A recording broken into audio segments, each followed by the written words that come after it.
ना अफवाहें, ना सनसनी, ना हवा हवाई बातें, सत्य और तथ्यों के साथ खबरों की तह तक। क्या अकेले बाबा साहब ने ही बनाया पूरा संविधान?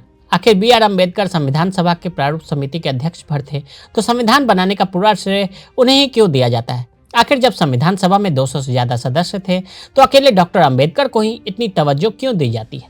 आखिर भीमराव अम्बेडकर को भारतीय संविधान का जनक क्यों कहा जाता है? आखिर क्यों ये लोग मानते हैं कि भारत का जो संविधान है उसे डॉक्टर भीमराव अम्बेडकर ने ही बनाया? 200 साल की गुलामी के बाद भारत दुनिया के सबसे बड़े लोकतंत्र के रूप में सामने कैसे आया?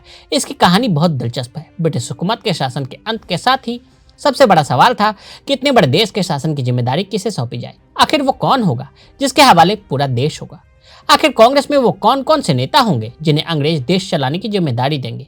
इसी सवाल का जवाब तलाशने के लिए 23 मार्च 1946 को कैबिनेट मिशन का एक दल दिल्ली पहुंचा। इस टीम में Patrick Lawrence, sir Stafford Cripps और A.B. अलेक्जेंडर शामिल थे। इस दल ने सभी पक्षों से मिलकर बात की और 16 मई 1946 को यह कैबिनेट मिशन इस निष्कर्ष पर पहुंचा कि भारत की आज़ादी के बाद अंग्रेज भारत की सत्ता संविधान सभा को सौंप देंगे। इस संविधान सभा में कौन कौन होगा, इसके लिए चुनाव होगा।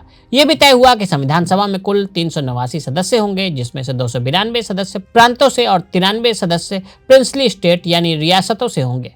25 जून को कैबिनेट मिशन की आम योजना पर सहमति बन गई। इसी कैबिनेट मिशन की सिफारिश के तहत अंतरिम सरकार का गठन हुआ। संविधान का ड्राफ्ट बनाने के लिए बनी थी 7 सदस्यों की कमेटी। हम जानते हैं कि प्रारूप समिति ने मई 1947 में संविधान सभा के सामने मसौदा पेश किया। इस ड्राफ्ट में 7500 से ज्यादा संशोधन सुझाए गए, जिनमें से लगभग 2500 को स्वीकार किया गया। संविधान सभा का मसौदा तैयार करने के लिए 7 सदस्यों की ड्राफ्टिंग कमेटी बनाई गई। इस ड्राफ्टिंग कमेटी के अध्यक्ष डॉक्टर अम्बेडकर थे। वही कमेटी के सदस्य कन्हैयालाल मुंशी, मोहम्मद सादुल्ला, अलिद कृष्ण स्वामी अय्यर, गोपाल स्वामी अयंगार, N. माधवराव और T.T. कृष्णमाचारी थे। कैबिनेट मिशन की सिफारिशों पर संविधान सभा की 385 सीटों के लिए चुनाव हुए। उस चुनाव में भीमराव अम्बेडकर बंबई से शेड्यूल कास्ट फेडरेशन के उम्मीदवार के तौर पर चुनाव हार गए।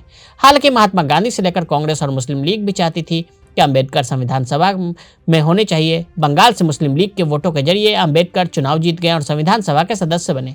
11 दिसंबर को सर्वसम्मति से डॉक्टर राजेंद्र प्रसाद संविधान सभा के अध्यक्ष नियुक्त किए गए। संविधान सभा की बैठक के 5वें दिन जवाहरलाल नेहरू ने संविधान सभा में लक्ष्य संबंधित प्रस्ताव पेश किया। वरिष्ठ कांग्रेसी नेता पुरुषोत्तम दास टंडन ने इसका अनुमोदन किया। केवल अम्बेडकर पर आ गई सारी जिम्मेदारी। जब संविधान का ड्राफ्ट बनाने की बात आई तो 7 सदस्यों में से सिर्फ अम्बेडकर ही मौजूद थे। इस घटना का जिक्र ड्राफ्टिंग कमेटी के सदस्य T.T. कृष्णमाचारी ने संविधान सभा में किया। T.T. कृष्णमाचारी ने नवंबर 1948 में संविधान सभा में कहा कि मृत्यु, बीमारी और अन्य व्यवस्थाओं की वजह से कमेटी के ज्यादातर सदस्यों ने मसौदा बनाने में पर्याप्त योगदान नहीं दिया। इसके चलते संविधान तैयार करने का बोझ डॉक्टर अम्बेडकर पर ही आ गया। 100 दिनों तक संविधान सभा में खड़े होकर ड्राफ्ट को धैर्यपूर्वक समझाया। संविधान की सर्वसम्मति से स्वीकृत के मौके पर 25 दिसंबर 1949 के उनके ऐतिहासिक भाषण को बार बार उद्धृत किया जाता है। उसमें कहा गया, जो श्रेय मुझे दिया गया इसका वास्तव में मैं अधिकारी नहीं हूँ। उसके अधिकारी बेनगल नरसिंह राव भी हैं, जो इस संविधान के संवैधानिक सलाहकार हैं, जिन्होंने प्रारूप समिति के विचारात्मक मोटे तौर पर संविधान का मसौदा बनाया। अम्बेडकर ने करीब 100 दिनों तक संविधान सभा में खड़े होकर संविधान के पूरे ड्राफ्ट को धैर्यपूर्वक समझाया। हर एक सुझाव पर विमर्श भी किया। अगर आप भी लेना चाहते हैं देश दुनिया की तमाम जानकारी तो आज ही सब्सक्राइब करें हमारे चैनल को। साथ ही नीचे दिए बेल आइकन को जरूर दबाएं ताकि हर अपडेट आप तक पहुंच सके।